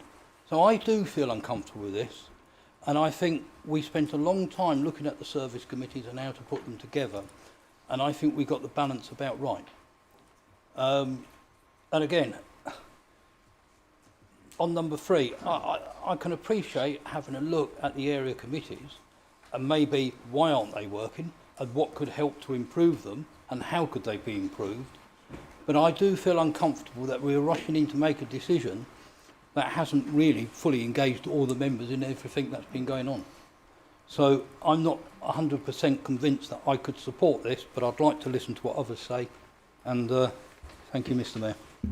Thank you, Councillor Palmer. Councillor Perkin. Thank you, Mr. Mayor. Yeah, I'm broadly in favour of the recommendations. I completely agree that Councillor Baldock raised it. I did actually say if we're going to do it, let's just do it. I stand by that. I think actually if we were going to go to 2 committees, let's know exactly what the split of those 2 things are and then let's crack on with some vision and push forward over the next couple of years without having to do a stepped approach. I don't understand how that works structurally in an effective way, and I would have liked to have seen it. But, democracy as it is, and that suggestion was voted down, so here we are. I think that the reduction in committees means that we will be able to use more, we'll be able to be more efficient with our office time. It will reduce councillor time by reducing kind of overlaps on the 2. As a small group, I, as a small group leader who has some flexibility with daytime work schedules, I spend a lot of my time on basically all the working groups that go. And what I think would be good to consider moving forward when we look at the creation of working groups is how accessible they are to the majority of councillors. As Councillor Baldock has rightly pointed out, we want councillors to be as involved as possible in decision making at the council, and if we can make it that those working groups are also accessible, then that would be good. It's also probably worth pointing out that I don't think reducing the amount of time we're in meetings actually stops participation more broadly. I think people can actually turn up to whatever meetings they want to. If they want to go and listen to a meeting, they can do that. If they want to ask questions at the meeting, they can do that. And this is following a very sensible review by the LGA, and I think we should just be very conscious that they recommended that we do this. Let's do it well, and let's put things in place so that... Members, we were kind enough to listen to each other the first time round. One meeting, please, again.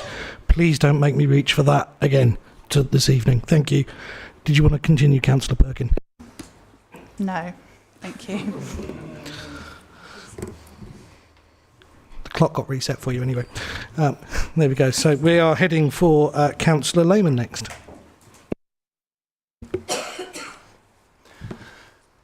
If I'd been on the ball, I could have gifted one of my minutes to Councillor Perkin. I agree with pretty much everything Councillor Baldock said.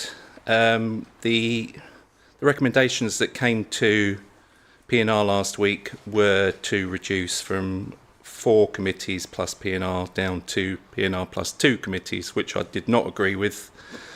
And then there were a range of rejected options, and unfortunately we decided to vote narrowly in favour of one of those rejected options. I agree with Councillor Perkin that if we were to make this move, we should do it in one step rather than 2. But I would have preferred us just to move from P&R plus 4 to P&R plus 3 and settle there. And it's just, funnily enough, in the last few minutes, it's kind of become clear, following what Councillor Baldock was saying, just some quite striking parallels between the handling of this and the government's proposals on local government reorganisations, where you've got this kind of one-size-fits-all approach. You will have these districts together. You can't split those districts, and recommendation 2 here is just to join 2 committees together rather than having a look at everything in the round and seeing what would be the best split of work and responsibility across the committees. So I'm just going to close by saying something I said on the 9th of January when this local government reorganisation was debated at KCC, which is, what would this look like if we slowed down and did it properly? Thank you. Thank you, Councillor Lehman. I now have Councillor Whiting. Any other members, please indicate. I've got you, Councillor Bonnie and Jays. Councillor Whiting. Yeah, thank you, Mr. Mayor. I'm not going to be voting for this. I think when we voted to move from a cabinet system to a committee system, we did so to involve members, to give the backbenchers more power so that they could sit on committees that actually made decisions that affected the lives of the residents of Swale. To reduce that to the point where not every backbencher will have a seat on a committee, I think is the wrong way to go. I think producing more working parties that are informal, that sit behind closed doors, that aren't webcast, that people don't see the minutes, is the wrong way to do business. It's not clear, transparent and open so that the public can see actually what we're deciding and how we're deciding the future of the borough. So I think this is the wrong move entirely. We've got 2 or 3 years left as has been said, and I think we should be concentrating on what we can do in those 2 or 3 years to help the citizens, not rearranging the very expensive chairs in this chamber. So I would hope that members will see that when we moved to committee, it was to give us the authority and the power to make decisions. This takes it away. It doesn't give it to such a small group as the cabinet, but once you added up the cabinet and the deputy cabinet members, we're not far short of 30 people making the decisions on behalf of all of us. So I think this is the wrong thing. I'll be voting against it. Thank you, Mr. Mayor. Thank you, Councillor Whiting. Councillor Bunny. Oh, Councillor Whiting, you've stolen a lot of my thunder. Quite right. So I've been around a little while, and I have to say that in the previous administrations, where there were cabinets, and obviously I was part of a cabinet in the early days, as a backbencher, it was extremely frustrating because you got involved with nothing, you had no say, and basically you sat there as a stuffy for what was classed as, by the previous chief executive, as the theatre of full council. And we've moved away from that. We moved to a committee system, which I have to say I had some reluctance of moving to. But it's clearly more democratic. It's clearly more transparent because it's not behind a small group of people behind closed doors. And I think reducing the committees is a step back. And that smaller group of people making decisions for the whole council. In terms of efficiency, well, I would argue that really does depend on how that committee is run. And I know I'm sort of renowned for quite quick meetings. But that also is a reflection on the people on that committee who are committed, who've understood the papers, and there's continuity from those members in that they continue to understand all of those issues. If we muck around with those committees, we will lose that continuity and that thread of work that goes through those communities and committees. So it is transparent and it is clear. And as for saving officer time, that by definition means you're going to be bringing forward less papers and less topics, because that's the only way you can really save officer time. So that means you're going to be either making less decisions or you're going to be doing, remember the function of these committees is to analyse and, shall we say, criticise and, what was the word?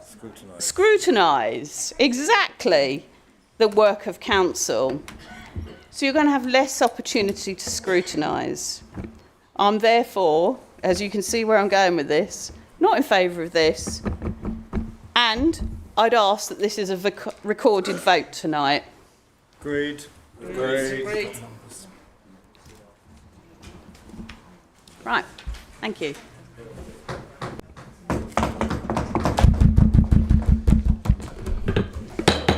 I've got one of them as well. Order!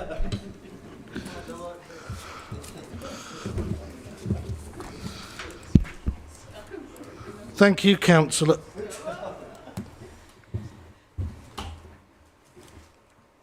It's your time you're wasting.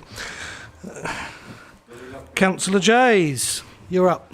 Thank you, Mr Mayor. We've heard twice about the corporate peer review. It did not suggest we cut committees. It says conduct a review of committee meetings, including the number of meetings and capacity to support their frequency. Assess further opportunities to widen scrutiny and challenge within the committee system. This does not meet the final objective of further scrutiny. Mr Mayor, I fundamentally disagree with the first two recommendations. We set up service committees to give all members greater say, and this will rein in and stifle debate. We get some of our best public attendance at service committees. Well, at Community and Leisure Committee, we definitely get more than tonight.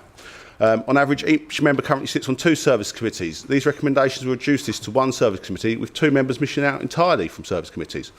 I think we got our 5 areas of focus right. The corporate plan even highlights these 5 areas. Having 3 committees plus P&R would give nearly every member 1 service committee of the 3, but like I say, 2 will miss out. To bundle them into 2 committees, I believe, would be wrong. It would be less democratic, with members having less say. We came away from the cabinet system to give more power to ordinary and all members. This would likely lead, if we do cut the number of committees, it would likely lead to later meetings for the new committees, or meetings finished without adequate discussion of items with the later items.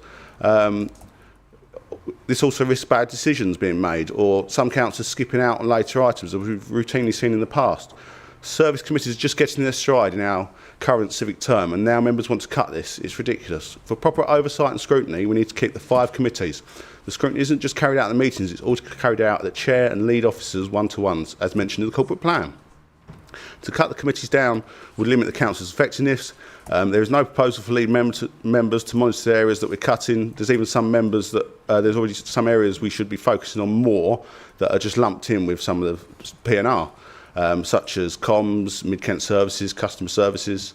3 committees plus P&R, would it not be better to reflect the areas of our 3 heads of service? We've got environment and leisure, we've got place, and we've got housing and community. Would that not be a better split if we were to go to 3 committees? It would be better if at the end of recommendation 1 it was worded by a further review ahead of the municipal year, but I'm not sure if Mr Mayor would accept any amendments at this late stage. It does not say how we will drop from 3 committees to 2, what areas will go into each committee, so this has got to be further discussed at a P&R or come back. It'll have to come back to full council to discuss what 2 areas. There's nothing in this paper we've got on the table tonight that says that. We've already asked for a recorded vote, but can I ask that we take all 3 votes separately?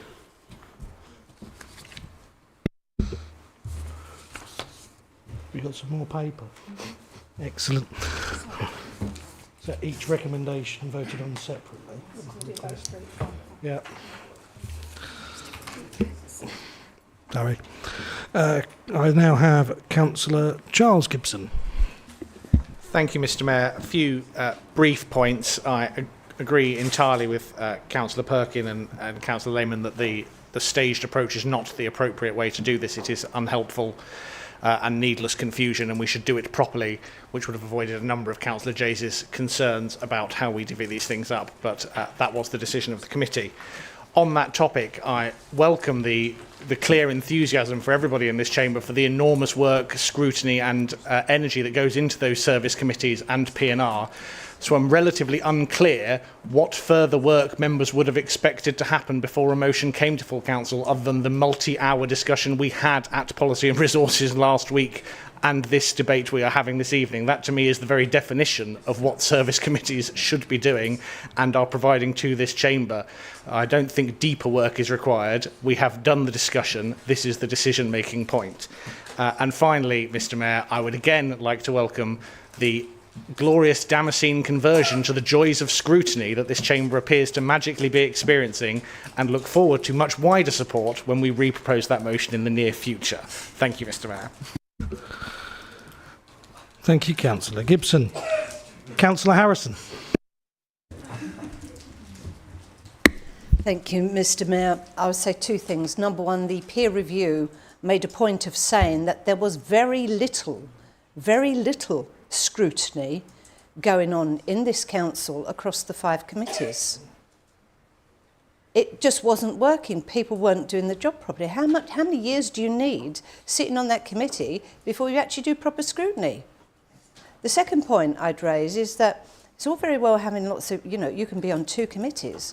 If you don't read the damn papers, what is the point? And we have, to be fair, back in the day, you saw them opening their plastic envelopes as the meeting was starting. Now, these days, you don't have paper. You have all got these things.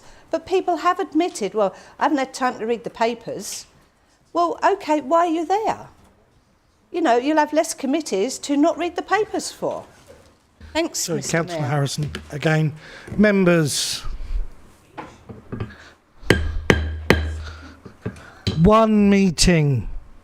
There is one meeting. You face this way and you discuss through the chair, not amongst yourselves. Do not make me do this again. Thank you. Councillor Gould, please. Thank you. I'd like to propose an amendment to the motion that we ask Policy and Resources Committee to reconsider this, to stick at 3 committees, and that the breakdown of the committees is to be P&R plus 3, and that we should reconsider the breakdown of the committees. So. Seconded.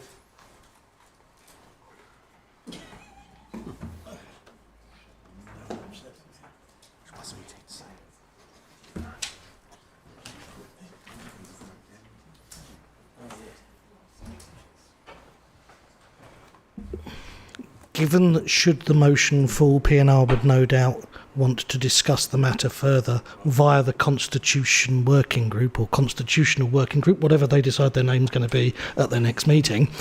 I'm not going to accept that late amendment. If it had been at the start of the debate, I might have considered it, but to come at the end, I'm afraid it's just too late to go through. Would any other members wish to speak on this particular item? Had you?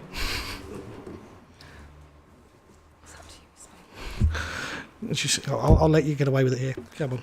I'd like to question the logic of not accepting it at the end of a debate where people have made their views clear when the amendment put forward is clearly in line with what a lot of members have supported.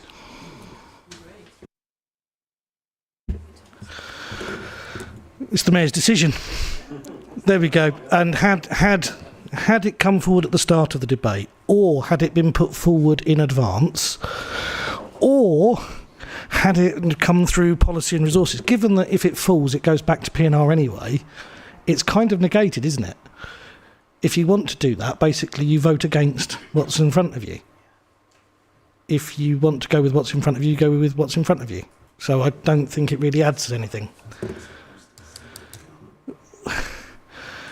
Some of us have missed out thanks to single transferable vote in the past, mate, so it's fine. On what grounds do we make the assumption this will go back to PNR? If full council don't support this, then it's rejected. Why are we assuming we're going to keep having a go and another go? I'm going to ask the Chief Exec to give you a response there. The thinking that it may go back to PNR is in the event that it falls, and this came to Constitutional Working Group the first time, and had a long debate about it, was because at Budget Council members expressed a wish to look at this again following the Liberal Democrats' budget amendments. In the event that nothing changes, it would not be unreasonable for the Constitutional Working Group to look at it again, to come back with something for PNR, to then come back with something for full council. The Constitutional Working Group may decide that actually they're happy with it as it is and not come back, in which case it wouldn't come back. I think what Mr Mayor, without speaking for Mr Mayor but speaking through Mr Mayor, the process that we have if we want to change this is what's happened.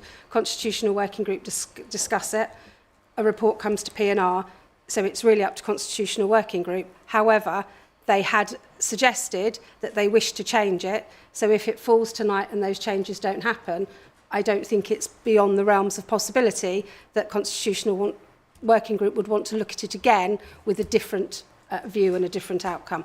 And all the parties are represented on the Constitutional Working Group. Thank you. Thank you, Chief Exec. I think that clarifies matters. We are heading back to our reserved right. Councillor Wise. Thank you very much, Mr Mayor. I'm supportive of recommendations 1 and 2 because it's not about stagnation, it's about duplication.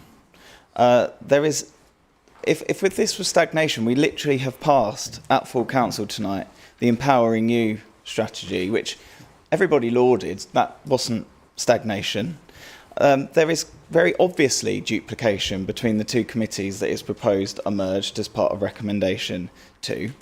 And as members keep rightly referring to, local government reorganisation looms large, and we will need officer time, officer attention, and member time and member attention if we want all 47 of us to properly contribute to that process. And that really will be the overriding thing that is staring us over the next couple of years. Going back to the peer review, it does mention effectiveness and efficiency, which is why the proposal to eliminate the duplication between those two committees is there. The reason I supported a two-stage approach to this is going back to some other contributions members have made, is because I think actually there does need to be a proper conversation, if it is policy resources plus 2, about what those two additional service committees look like and what services sit underneath them. So the two-stage approach allows us to eliminate the duplication in this year, and it allows all members to be involved as a part of the discussion around what the future arrangements would look like the year following that. I'd also think it's really important on the working groups point to realise that freeing up some of this evening time would allow that vital work that meant working groups do to take part in the evening, which addresses one of the points that Councillor Perkin made about these being accessible. I am part of a couple of working groups. I do not belittle the role that I have on that. I think they are really necessary and really important working groups. I'm very happy to be an active member of them. I think that should be an opportunity that's open to all members here as well. So I'm very happy to propose these two amendments, these two recommendations. And recommendation 3, I think obviously there's hopefully broad support for this, because I think there has been a lot of things tried by some area committees. I think there's still a lot to try for other area committees. It isn't one size fits all for those, so hopefully what could be tried in some of the places that haven't tried quite as much will come out of that review. Thank you. Thank you, Councillor Wise. Councillor Tim Gibson, I invite you to sum up and take us towards the vote. Thank you, Mr Mayor. I'm quite simply going to say let's move to the vote. Thank you. Thank you. Right, so we are going to have 3 recorded votes. The first recorded vote is on recommendation 1, the two-stage approach. Rome wasn't built in a day, I suppose. I wasn't on that job. No, it should have gone to committee first. Councillor Baldock, are you for, against or abstaining? Vehemently against. Councillor Bonney? Against. Councillor Bowen? For. Councillor Braun? For. Councillor Carnell? Against. Councillor Kavanagh? For. Councillor Chapman? Councillor Cheeseman? For. Councillor Simon Clark? Not here. Councillor Charles Gibson? For. Councillor Tim Gibson? For. Councillor Gould? Against. Councillor Harrison? Councillor Hunt? For. Councillor Jackson? For. Councillor Jays? Against. Councillor Lehman? Against. Councillor MacDonald? Against. Councillor Marchington? Councillor Miller?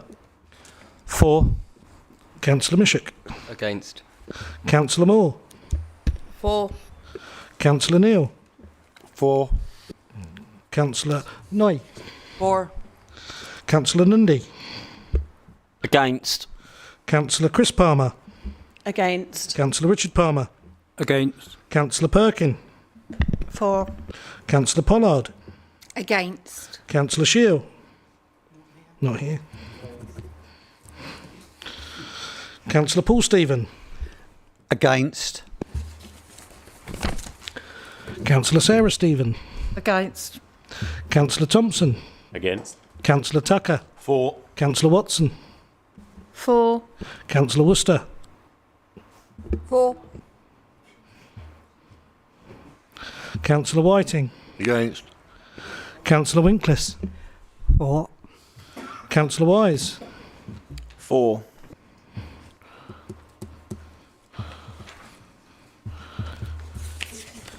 Oh yeah, I forgot myself, didn't I? 4. The Mayor is for on this occasion.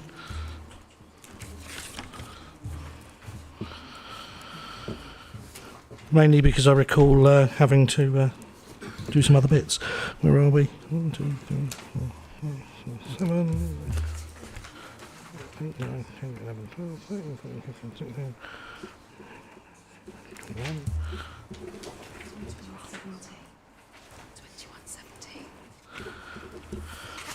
That one passes 21-17. I'll just get my next sheet.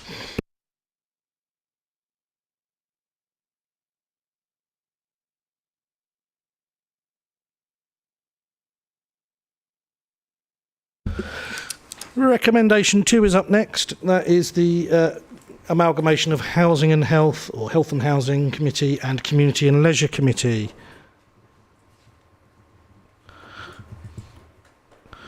Councillor Baldock, are you for, against or abstaining? Almost as vehemently against as before. Councillor Bonney? Against. Councillor Booth is not here. Councillor Bowen? For. Councillor Braun? For. Councillor Carnell? Against.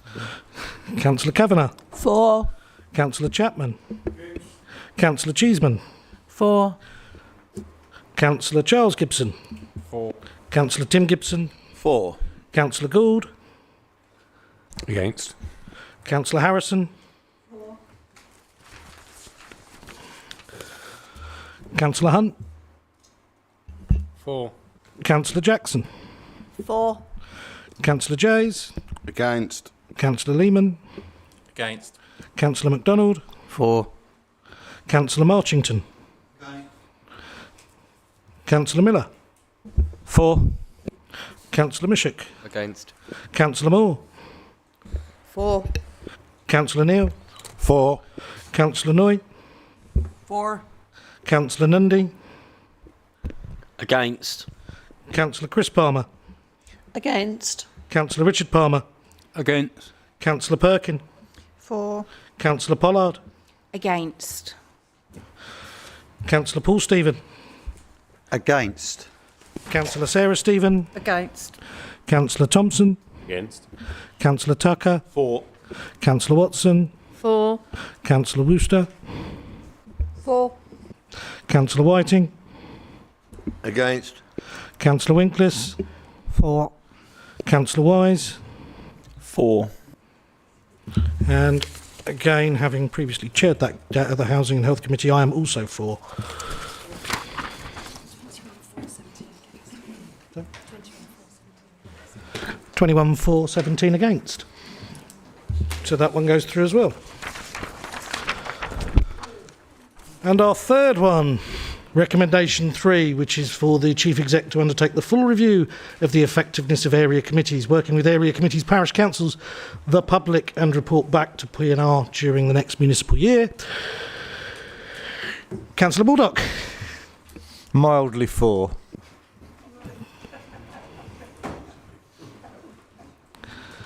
Is that sort of Corma level or sort of a little bit warmer? Councillor Bonney.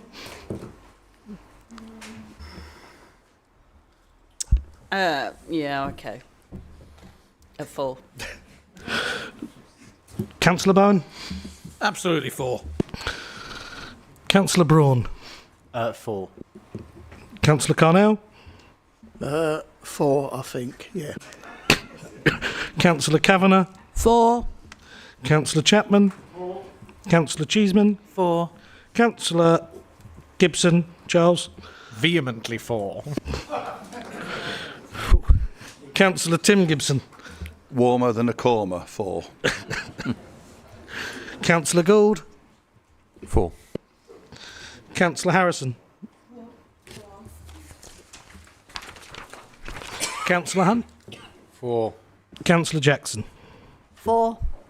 Councillor Jays. Abstain. Councillor Lehman. Vehemently abstain. Councillor MacDonald. 4. Councillor Marchington. I'm also for. Councillor Miller. 4. Councillor Mishik. 4. Councillor Moore.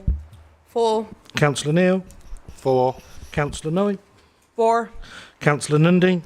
Against. Councillor Chris Palmer. 4. Councillor Richard Palmer. 4. Councillor Perkin. 4. Councillor Pollard. 4. Councillor Paul Stephen. Against. Councillor Sarah Stephen. Abstain. Councillor Thompson. Abstain. Councillor Tucker. 4. Councillor Watson. 4. Councillor Worcester. 4. Councillor Whiting. Against. Councillor Winklis. 4. Councillor Wise. 4.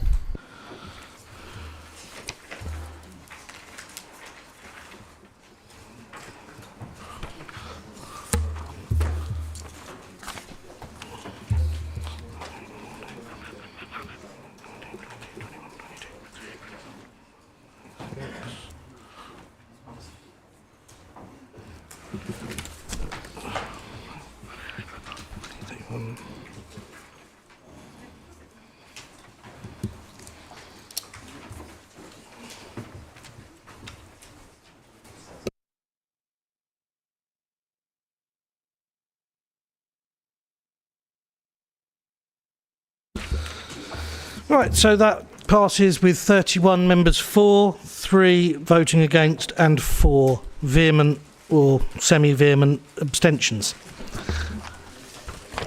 Right, that concludes agenda item 12.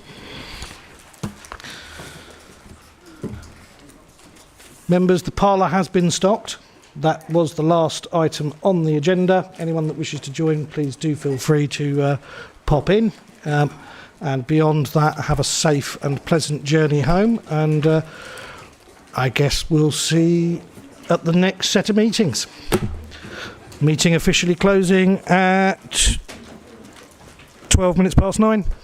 Thank you.